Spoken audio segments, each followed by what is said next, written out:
नमस्कार, स्वागत है आपका शॉली ट्यूब में। मैं ओम प्रकाश साहू। आज हमारे बीच हैं छत्तीसगढ़ के जज सम्राट श्री दिलीप सारंगी जी। खैरागढ़ विश्वविद्यालय संगीत विश्वविद्यालय द्वारा इनको अभी मानक डी.लिट की उपाधि दी गई है, जो कि इस कला के क्षेत्र में अपना पूरा जीवन समर्पित कर दिया है दिलीप सारंगी जी ने, तो उनको इस उपाधि से नवाजा गया है। हमारे लिए बहुत सौभाग्य की बात है कि आज शॉली ट्यूब में आज वो हमारे बीच आज उपस्थित हैं। स्वागत है जी जी सर। आपका जीवन एक प्रेरणा रहा है लोगों के लिए जी। तो मैं एक छोटा सा सवाल है कि आपको कहाँ से प्रेरणा मिली? हर सामने वाले से देखिए, बोलते हैं ना, अगर भगवान के दर्शन करने हैं, मेरी जो अपनी थिंकिंग है, तो आप अपनी वाणी में मिश्री घोलिए कि हर सामने वाले से ऐसी बात कीजिए जैसे वो ईश्वर हो। तो ईश्वर का कोई रूप नहीं होता, किसी न किसी दिन आपके उससे साक्षात्कार हो जाएंगे। ये आपकी विनम्रता, आपकी शालीनता, आपकी सादिकता, क्या बोलते हैं उसको, सादगी, ये जो है आप उनके सामने पेश करें। हर किसी के सामने आप वैसे ही बात करें जैसे आप मंदिर में भगवान से बात करते हैं। वो जो मीठी वाणी होगी वो ईश्वर को जन्म देगी। सर, इतने साल का अनुभव को छोटे से रूप में अगर आप अपने हमारे दर्शकों को बताना चाहेंगे। देखिए, मेरा जो अनुभव है नकल से है।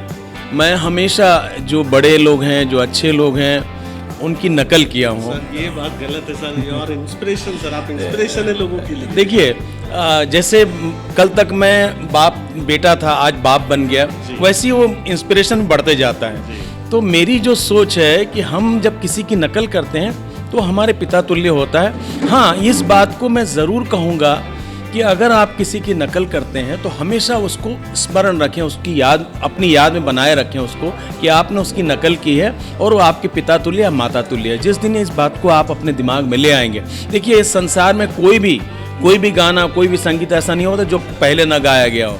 फर्क आता है, 1-20 का होगा, 19-20 का होगा, 18-20 का अंतर होगा, लेकिन कहीं ना कहीं मिलता जुलता है। जब हम कहीं से लेते हैं उस चीज़ को, जहाँ से लिया है उसको अगर हम सम्मान देते हैं तो निश्चित रूप से हमको सामने से सम्मान मिलेगा। सर, ये महत्वपूर्ण उपाधि आपको मिली है सर, आप इसको किस तरह देखते हैं आप? मुझे तो पहली बार विश्वास नहीं होता, और कभी कभी कोई अप्रत्याशित रूप से कोई मिलता है या कोई चीज़ मिलती है तो बिल्कुल ऐसा ही लगता है शायद ईश्वर से साक्षात्कार हो गया। किसी जन्म का कोई पुण्य था या कोई ऐसा काम था जो हमने बहुत अच्छा किया होगा और हमको खुद को नहीं मालूम, तो उस अच्छे काम का ये परिणाम है। और संगीत तो वैसे भी सरस्वती की आराधना है, तो कोशिश होती है, मैं हर प्रकार के गाने गाता हूँ, लोगों का प्यार मिलता है। और इस डी.लिट के लिए मैं जितना खुश हूँ बयान नहीं कर सकता, लेकिन इस बात से भी मुझे कभी कभी डर होता है कि मैं उसके योग्य हूँ कि नहीं। और निश्चित तौर पे जब ये मिला तब से मेरे ऊपर एक भार बढ़ गया है कि मैं हूँ या ना हूँ, लेकिन उस योग्य बनने की कोशिश करूँगा और उस निरंतरता को बनाए रखूँगा।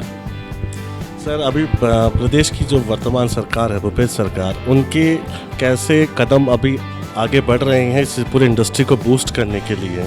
चूँकि आप सांस्कृतिक कांग्रेस में जो हैं उनके आप विभाग अध्यक्ष भी हैं सांस्कृतिक विभाग के, तो आगे किस प्रकार के कार्यक्रम एग्जीक्यूट हो रहे हैं आगे ताकि ये इंडस्ट्री डेवलप करें?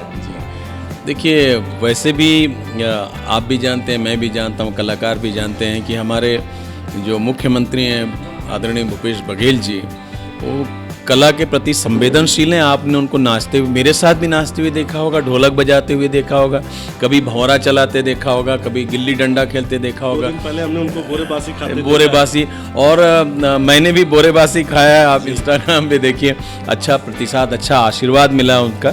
तो भूपेश भैया के जो कलाकारों के प्रति जो रुझान है उसका जवाब नहीं। और जब कलाकारों के प्रति उनका रुझान है तो कला के प्रति भी निश्चित, और उसमें आगे बढ़ाने की संभावना, आगे कलाकारों को आगे लाने की संभावनाएं भी जुड़ी हैं।